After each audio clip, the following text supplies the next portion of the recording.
joining me now at the desk, the booth, the microphone is Cenk Uygur, the host of the Young Turks. Good morning, Cenk. What's up, Sam? How you doing? I'm doing great. Congratulations. Won the Clarence Darrow Award yesterday. From the I don't know, who is the bunch of tort lawyers gave it to you. Yeah. As George Lopez kept saying last night, Mass Torts. I didn't see George Lopez last night. He was pretty good. I got a little bit stuck at the tables. All right, so, Cenk, a lot in the news today that we can talk about. I also wanted to talk to you about just sort of media in general, and particularly as it pertains going into this election season. But literally, just in the past 2 days, the House voted to repeal the estate tax. Yep. I don't think that's going to go anywhere. I think that's going to be vetoed if it actually gets through the Senate, which it very well may. But more importantly, in terms of what is real, well, I should also say that Kansas now has just this sort of unbelievably punitive bill, which it literally is just the epitome and the definition of poor shaming, saying that those on government assistance, there's a whole list of things that they're not allowed to spend their money at. But the irony is, of course, they only take $25. There's a $25 daily limit on the ATM withdrawals using debit cards used under the temporary assistance to needy families. And with a $25 minimum, you know what that means. It just means that each time they go to pull from the ATM, they get hit up with a bank fee, right? So the percentage of bank fees is higher. It's unbelievable. But where I want to start at is, and I will let you speak during this interview, is with the passage, or I should say, not the passage, but the unveiling of a bill, which is essentially fast-track authority, which was done, it's a trade promotion authority, TPA they're calling it. It came out of a committee in the Senate with Wyden and Hatch agreeing on this. And it seems like a lot of other Democrats were surprised. This is sort of like Wyden's good on some things, but he's done this before. Mm-hmm. Yep. Medicare and Paul Ryan. But give me your opinion, because you're not so confident that this is going to be stopped. Yeah. I got a lot to say on Kansas and the estate tax too. Starting on this, first of all, no, we're not going to stop it. They're money rules, and so there's a ton of money at stake. All the corporations want this. They rule this country. No way, no how it stopped. No way. You got Obama and the Republicans agreeing. There's no way it stopped, okay?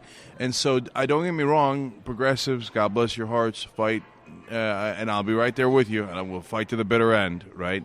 But secondly, I enjoy the irony of just having had the debate of, like, if you're going to make a peace deal, you better have Congress authorize it and reauthorize it every 90 days. We will not have peace on our watch, right? Right. Okay. Oh, you're going to give away national sovereignty. Let them, corporations, write our environmental laws, every other kind of law. Just give away our government in so many ways, governmental responsibilities. Yeah, you don't need authorization for that. Just fast track it. Right. And people should understand that what the fast track does is it basically says you cannot obstruct this. So there's no filibuster or anything like that, no parliamentary procedure. You cannot amend this. It's an up or down vote, and you have to vote to have the up or down vote before you even see what it is you're going to be voting on.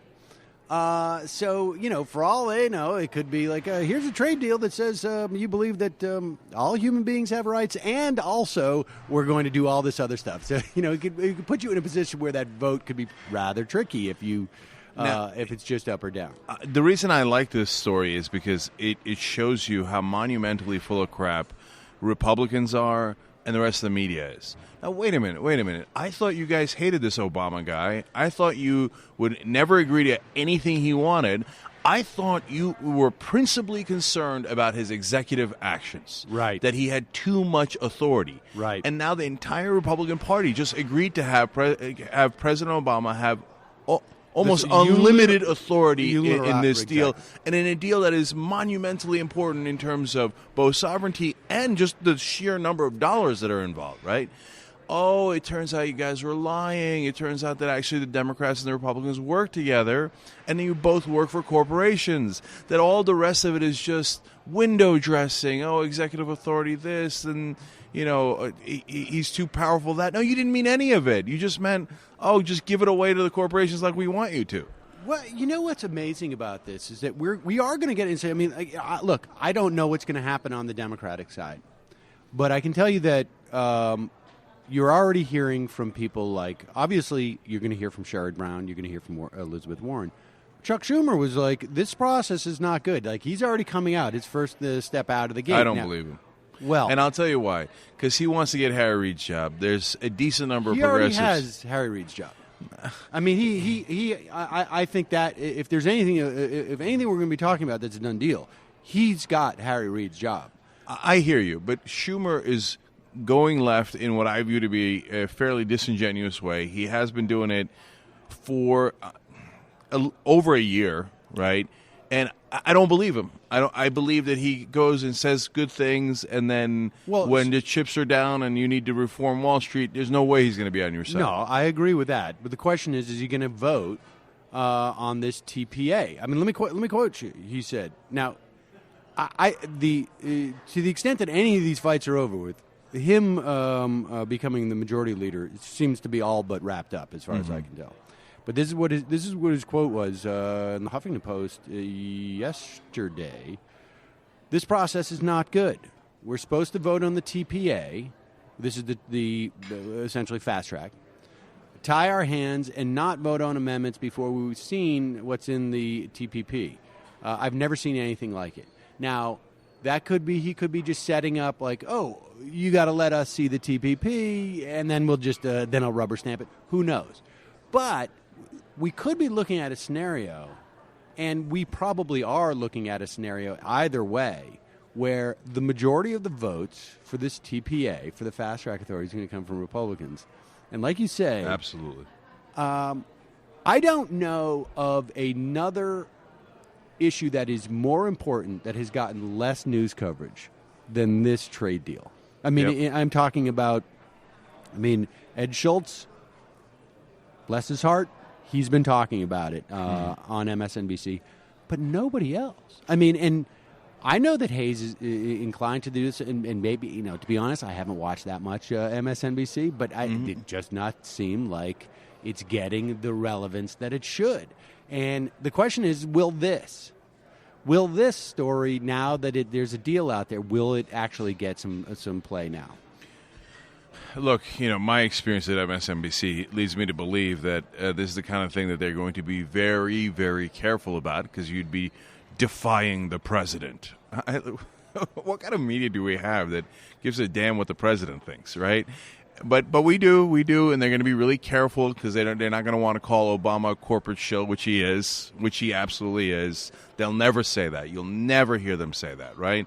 Instead, they'll make some news, Sam, in about a week or so, when one of them, tackles it, and they're like, "Whoa, look at this! They kind of tackled it a little bit." No, that's not enough, and you're proving that it's the exception and not the rule that you guys talk about this and explain what's really happening. President Obama's never disagreed with the Republicans when it came to corporate giveaways. Right. Never. Right. It's interesting. I have a theory about it, and I wonder if it isn't just a function of, look, Comcast is the majority owner of MSNBC right now, and Comcast really has one agenda, it seems to me, that overrides every other agenda, which is to get the biggest merger in the history of that industry approved. And there's 3 different executive agencies essentially that have to sign off on this. I have absolutely less than 0% of inside knowledge there. I couldn't know less about what goes on in that building, to be totally honest with you. But I suspect that is, at the very least, Comcast feels that way. So, look, it's probably a macro issue. I don't think some Comcast executive comes and whispers in Lawrence O'Donnell's ear, right? Oh, yeah. No, I have no doubt that. We know that, right? But how does that macro issue work? How does it work in real life, right? So Comcast lets it be known to executives, hey, this is an important priority for us, the merger, Time Warner and Comcast, right?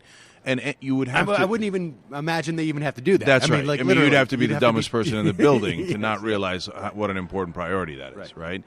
And so executives have that rained down through management to the executive producer's ears. And that happens, okay?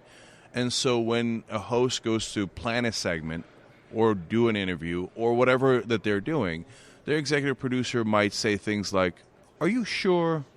Right. You know, I mean, are we being unfair to President Obama? I mean, are you really sure about his intentions? They make things like that, like notes of caution. Right. There's lots of notes of caution, right? Because at some point they're going to get pulled aside by middle level management who whispers in their ear, and they're going to go, hey, what are you doing here, right? This is not a smart move. Right. It's all coded language like that. It's not heavily coded. You don't have to be a code breaker to figure it out, right? And so that's the incentives and disincentives that goes on in a system like that. And in this case, it's, and that's one aspect of it, the Comcast aspect that you mentioned. And then the second one is that, MSNBC, rightly or wrongly, perceives themselves as Team Democrat. I know when I was there, they would say, hey, do we really want to speak out against a home team? And I always thought, I don't know who you're talking about when you say home team. Of course I know who they're talking about, right? Right. But that's not my home team.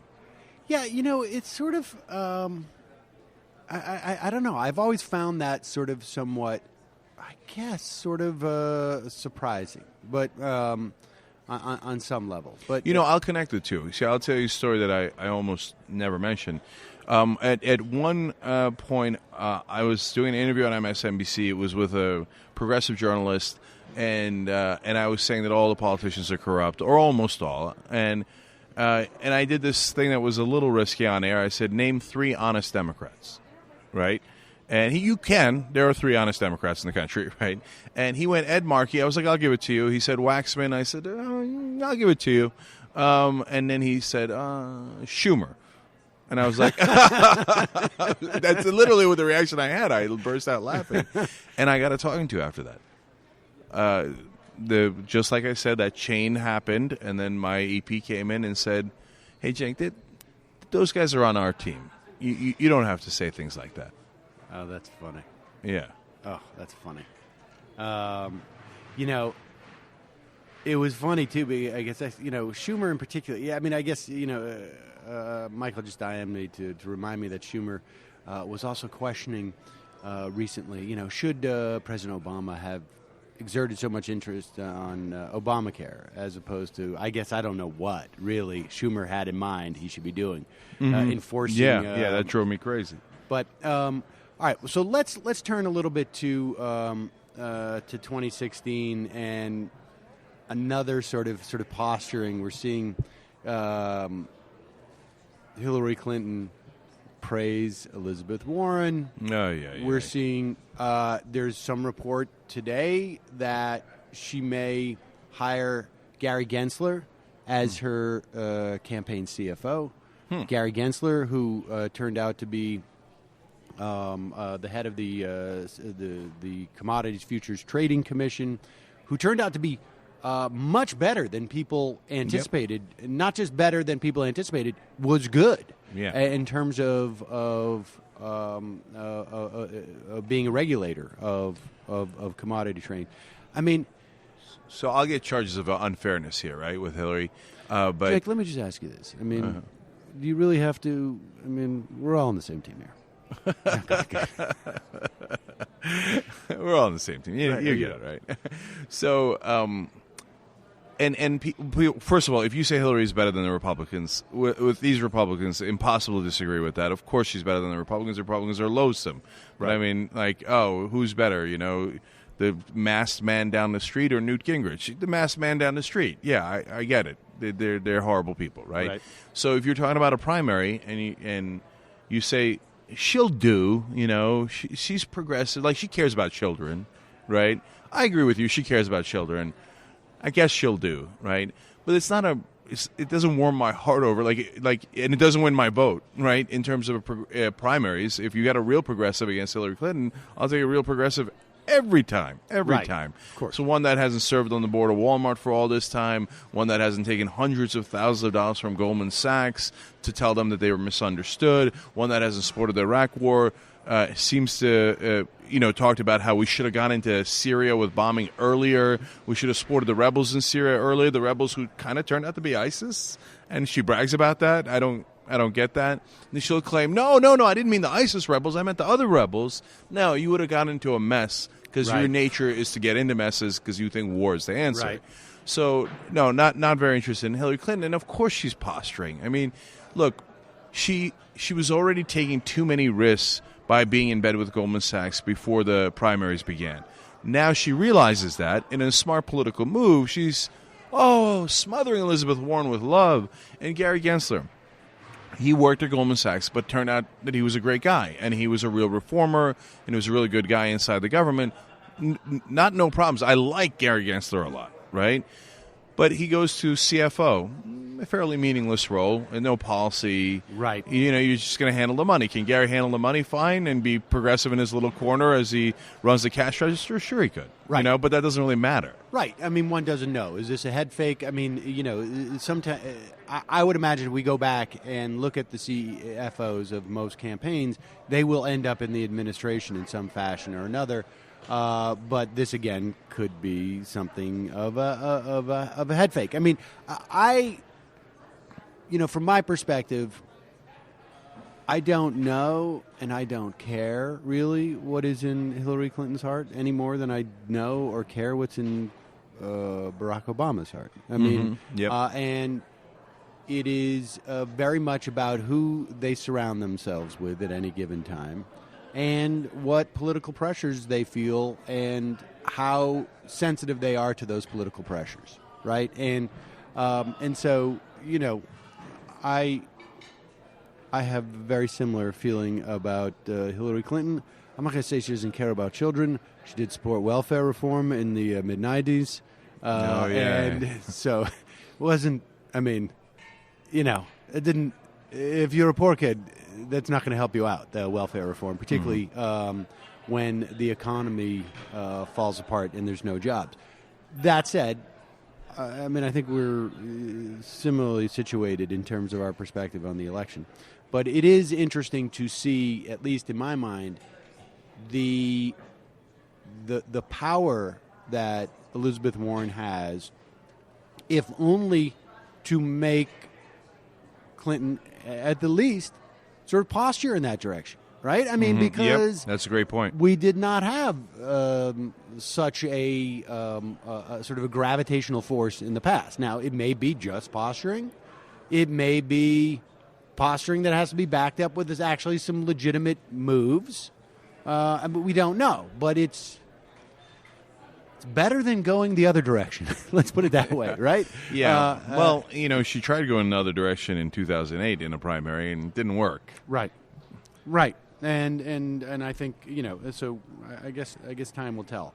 But all right, so let's talk a little bit just about the sort of the media broadly speaking, because before we get to that, can we double back to Kansas and the estate tax for just a sec? Yes. Okay. I mean, the estate tax, it's pretty ballsy. I guess Dana Milbank, of all people, wrote something like, I think it's sort of inappropriate. And not only do I think it's inappropriate, I actually think the exemption is too high. And this is Dana Milbank, right? This is the guy who's, I don't know, he's sort of, again, people signal at different times, and he's like, I'm the son of a cabinet maker. Well, that's great. But now you tell us that? You know what I mean? It's like he may be putting his fingers up in the wind too, as much as so Rand Paul and Ted Cruz for that matter. But right. Go ahead. So on the estate tax, first of all, people think it's going to apply to them. Hey, understand two things. It does not apply to 99.8% of estates. Whether you have an estate is a different question, right? And you'll know if you're a couple, you can leave $10.3 million. I think it's 5.4. It's per person. So your father or your mother can leave you 5.4, and combined, it's somewhere. I don't know if it's 10.8, 10.3 in that ballpark. For your parents can leave you tax free. Now, it's actually one of the rare places where you can get something tax free, right? And so, under this proposal, okay, and I want people to understand, they're not double taxing Conrad Hilton. They're taxing Paris Hilton for the first time on that money. Right. Paris Hilton never made that money. She's getting that money passed on to her. This is the first time she gets it. First time you get any money, whether it's a paycheck that you're getting, you won the lottery, any time you get money for the first time, the government taxes you. So in this case, it's Paris Hilton already has an enormous advantage that she doesn't have to pay taxes on the first $10 million. You're really going to leave your kids more than $10 million? Really? Really, if you're out there, you're not going to leave them more than $10 million.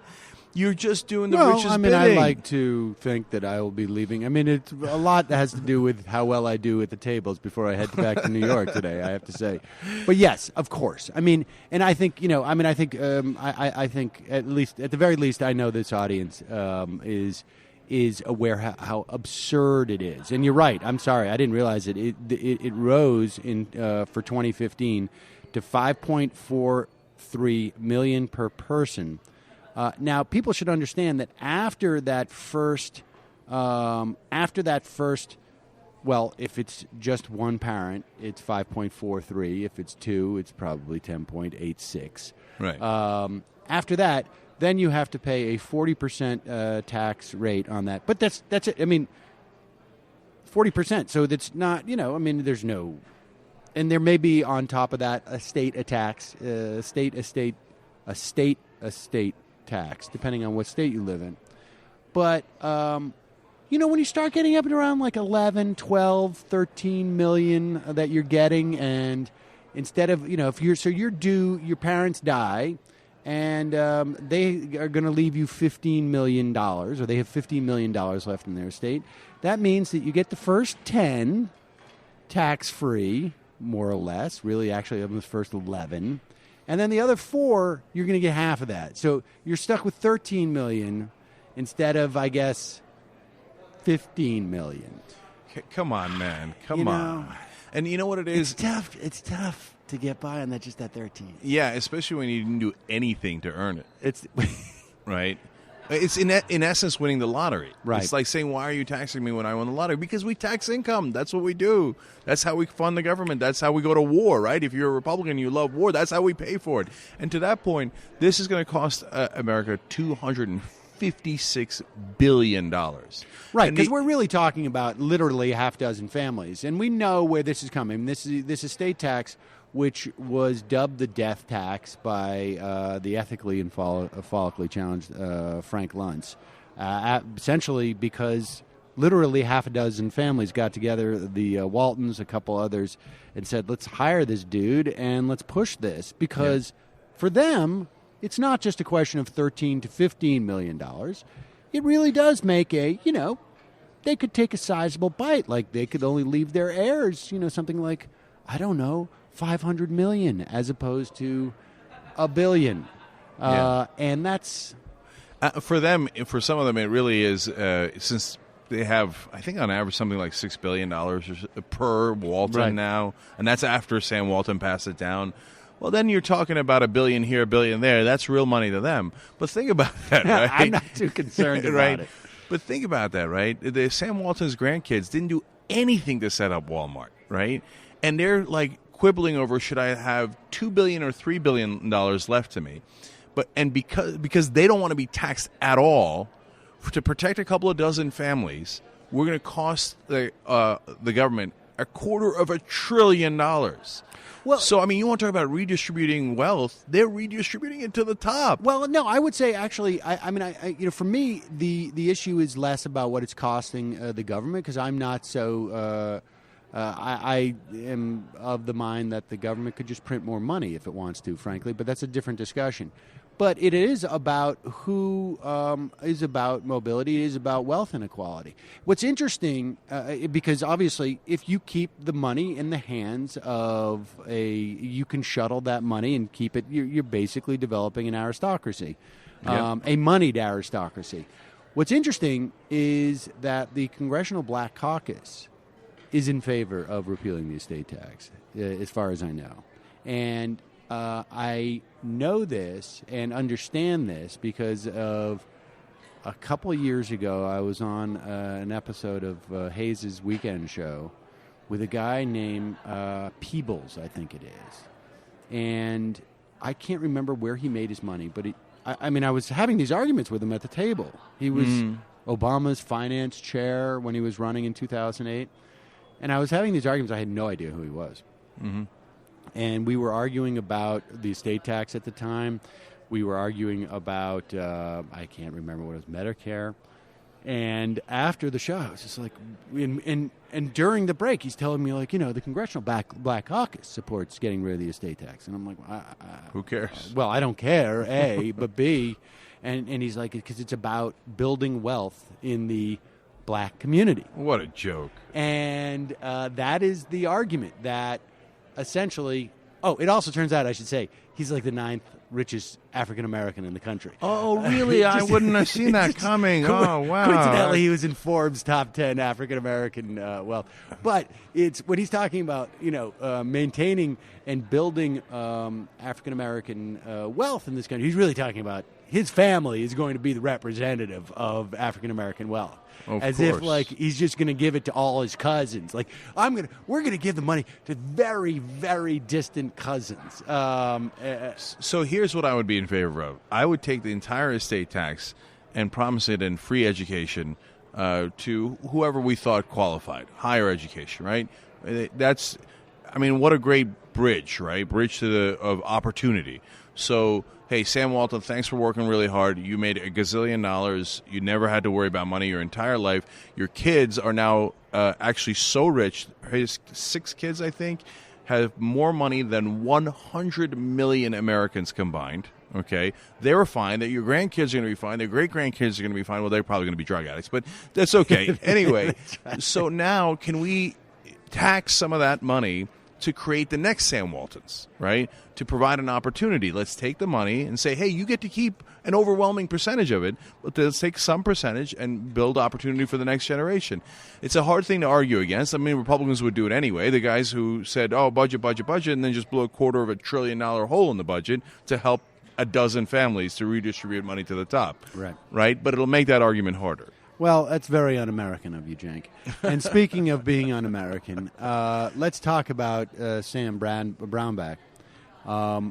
A bill was passed by the Kansas legislature in,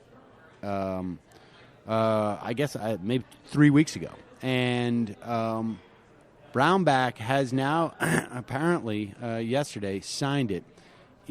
I mentioned this at the top of the show.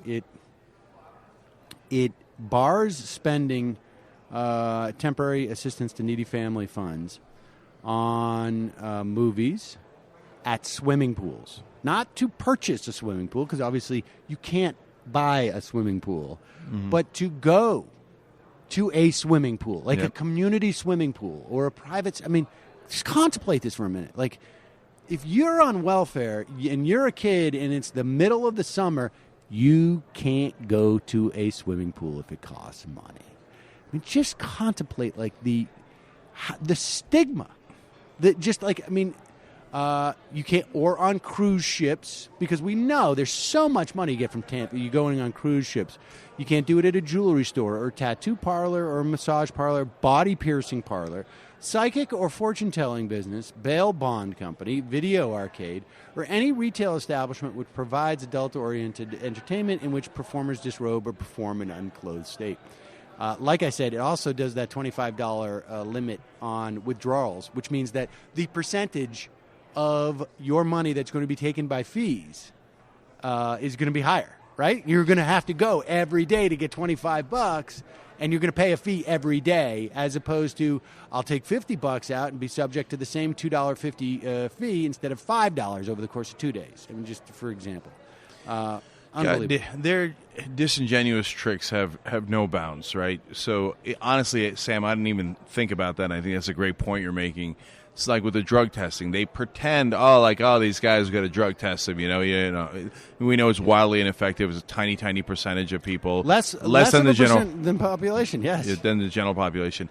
But it turns out the reality is, no, they have friends who are in the drug testing business, and it's all about funneling them money, right? Well, it's a twofer. It's a twofer. It sets that narrative that, look, these people are, we're going to shame you. We're also going to imply that you're all drug addicts. From Brownback, whose entire economic program in Kansas has been an unmitigated disaster. I mean, just a disaster. They brought in Arthur Laffer of the Laffer Curve fame. They cut taxes dramatically. Their job growth has been anemic, if not negative. Their budgets have been in incredibly bad shape. They've had to cut all sorts of services there. And this is a great way of saying, really, the problem is the poor people. Yeah, that's exactly it. And the two that you pointed out, Sam, are the ones that really struck me. Cruise ships, they're in Kansas. Where are they spending the money on cruise ships? That's all part of the narrative, right? It's like, we're going to prevent people from Oh, you mean the poor people have been going on cruise ships? I can't afford to go on a cruise ship. Why should they be able to take their... No, of course that's not happening.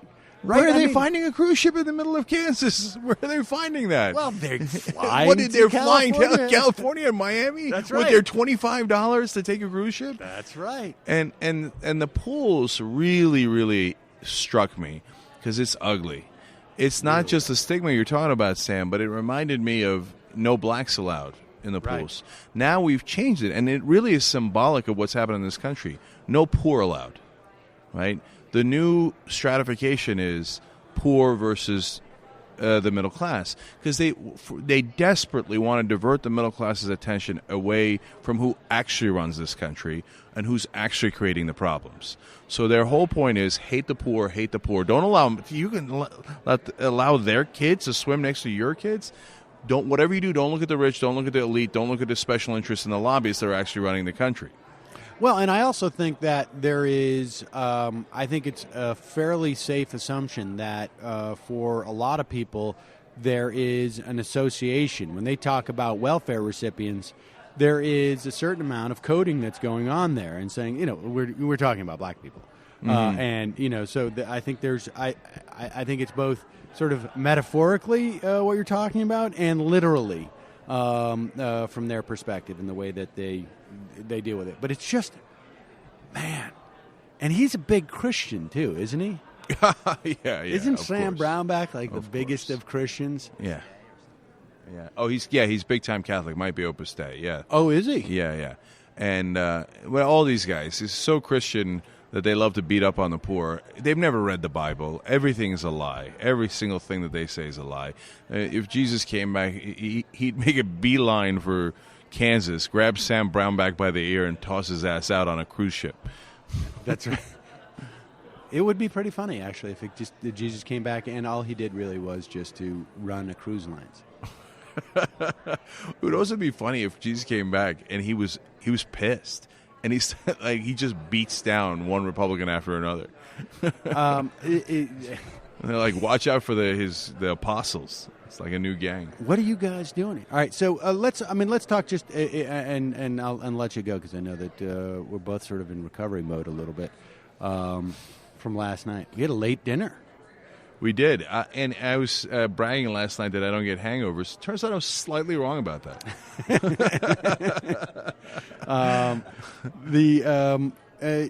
Just give us a sense of where you guys are at now, because you guys are growing. I mean, give me your sort of. I know you spent a lot of time thinking about this, but what's the media going to look like in 5 years?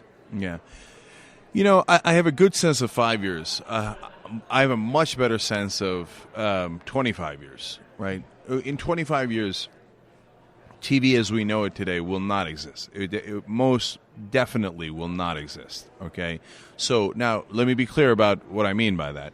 So you will still have that box in your living room that looks really nice, well, a flat actually, screen. Yeah, it's not even a box anymore, is it? Really? I mean, it's Yeah. it's more just like like a sheet of glass. Yeah, it's just a sheet. It's a screen. That's all it is, right? Now you'll also have many other screens like you do today. You'll have your iPad-like device, you'll have your iPhone-like device, and you'll have a number of screens that vary in size. And that'll just be seen as the largest screen you have. Right. And it will carry content, as it does now, but it'll be structured differently. So it'll be some that you pay for, some that you don't pay for. But what won't exist is the current channels. So like CBS doesn't mean anything. See, CBS is not a brand. Like 60 Minutes is a brand, CBS is not a brand. Why would anybody go to watch something on CBS? Who in the new generation thinks like, oh man, whatever CBS is putting on, I'm watching. Right? That's not a thing that happens anymore, let alone 25 years from now. That's interesting. So you don't think there's going to be any aggregation? I mean, isn't that really just sort of like? It'll get reaggregated. It'll break apart and reaggregate. So there'll be like Hulu's as opposed to yes. CBS Live, but right. What about like let's say HBO Now? Like, they'll definitely be around. I mean, I could be wrong about that, but aren't I'd be they surprised. Basically like a CBS? They are. So here's how it breaks apart and comes back together. So first of all, your cable bundle is preposterous. Right. Well, that's basically. I think that's 5 years. Yeah, that's on a death watch, right? They can't keep charging you $100 to $200 for a cable bundle when you don't watch 90% of the channels. Right. What they'll do is you'll pay a la carte, and then they'll slowly creep up just the cost of your internet. So you're going to be paying $150 for your internet. Yep. And then you're going to have 12 other apps, essentially, that you buy that are a la carte. And that's right. The way they achieve it. And then eventually they'll... After all that splinters apart, that'll wipe out, I don't know, at least 60% of the channels that exist today, right? They won't be able to sustain themselves. They'll become niches where if you pay to be a member of the Golf Channel, then you'll get the Golf Channel, and it'll be more limited content because then they can't afford to produce that much programming because they've lost the subscriber fees, right? So you'll wash away a ton of channels. They'll just disintegrate, right? And then at some point, there'll be new aggregations. The new channels will come together, right? But those channels will make sense. For sports fans, you'll have a sports channel maybe that competes with ESPN. ESPN will likely stick around because they're gigantic, right? The knitting channel, that'll exist in some platform that you pay for, right? Because they won't make enough money from advertising and have a broad enough audience, and that's going to be your spectrum from the ones that are enormous. Where in all this is there news? I mean, where is there news in this? I mean, is there a news brand that continues? I mean, yeah. So obviously, I'm enormously biased, but I really think, and our plan is for that to be the Young Turks, for it to be the TYT network. So right now we're in negotiations with a lot of the TV companies. By TV companies, I mean literally the guys who make the screens, right? They're going to decide what apps go in. Preloaded, right. And they're going to decide what order they go in and how they're presented, right? And we're in negotiations with them to be the news company, right? Because when we didn't start those negotiations, they did. You know why? Because they did market research. And they do market research, and they go, okay, what's the largest online news network? It's indisputably the Young Turks. So they go, okay, let's make a deal, right? Now, okay, so that's the current state of affairs. Why do I think we're going to be the company into the future? Because we got that audience by doing the right things, and we're going to continue to do the right things, and the old guys aren't doing the right things. So when we talk honestly to the audience and we don't put our corporate bosses ahead of our audience, we don't put access in front of our audience. I mean, Chuck Todd had a great moment where he accidentally slipped up on Meet the Press when he was talking to a bunch of comedians and told Louis Black, well, if I was honest with the politicians, they'd never come back on the show. Right. And so that's a losing strategy. They cannot compete with us if their idea of serving the audience is sucking up the politicians. We're going to slaughter them, right? So this is the model, right? Now, it doesn't mean that there aren't going to be some sources, or probably one source, whose main job is to try to remain as objective as possible, right?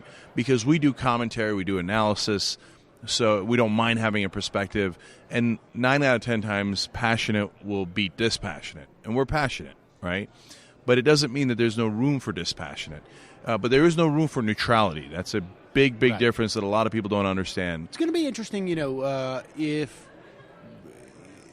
politicians will ultimately figure out, like, they don't really need to go. I mean, from an electoral standpoint, this thing where Clinton goes in the van is rather brilliant, because she basically avoids the national media. But she still, well, let me put it this way. She avoids the national media, but for on her terms. So they put out a tweet. There's a video of her in a Chipotle. She shows up at where, someone's house after the fact or whatever it was.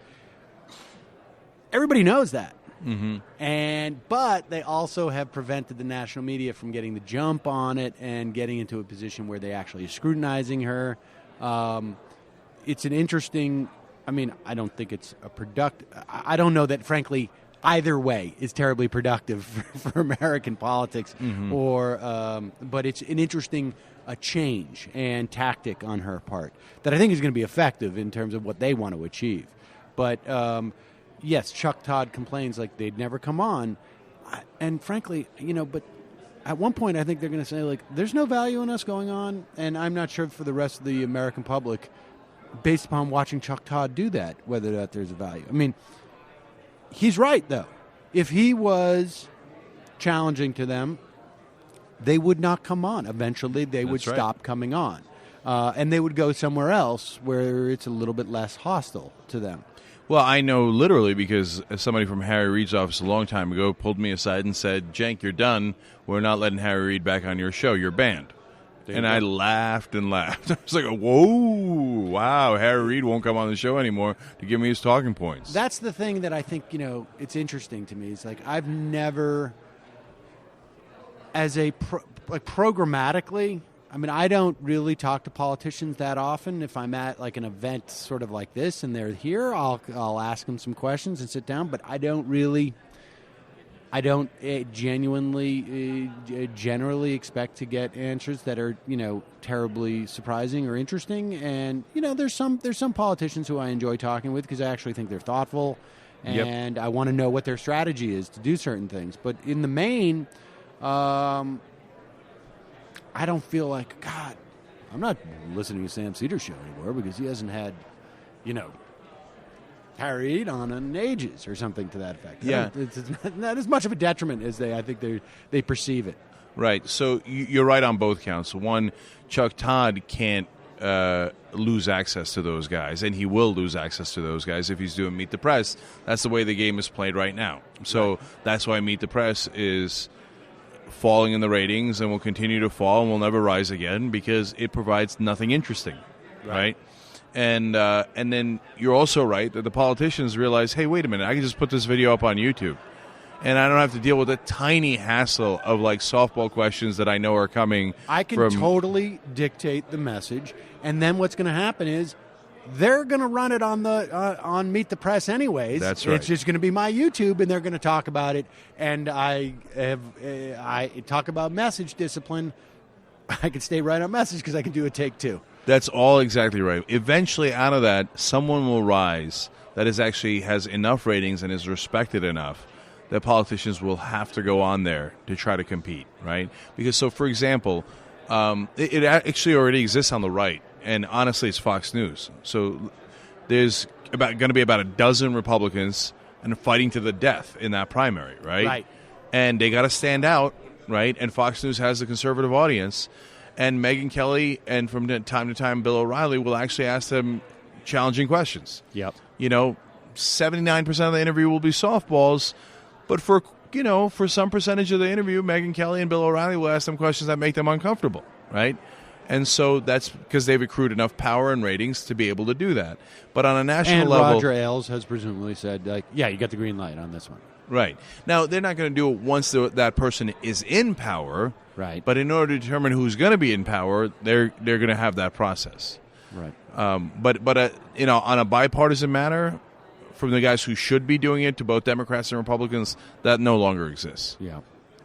Well, Cenk Uygur, pleasure to see you. Thank you for stopping by. Thank you, Sam. And as always, good luck with what's going on. And obviously, I think full disclosure, people know that our YouTube channel is part of the TYT Extended Network. Yep. Are we going to be on one of those flat screens, or what's happening? Sounds like it, doesn't it? I don't know. You tell me. To be determined, but I'll get back to you on that. This is the way I negotiate, folks. I bring them right on. And just what kind of an ambush interview is this? Are you asking me gotcha questions? Like when you think what newspaper you read is a gotcha question, you might have got yourself. But yeah. Indeed. Cenk Uygur, always pleasure. Thanks.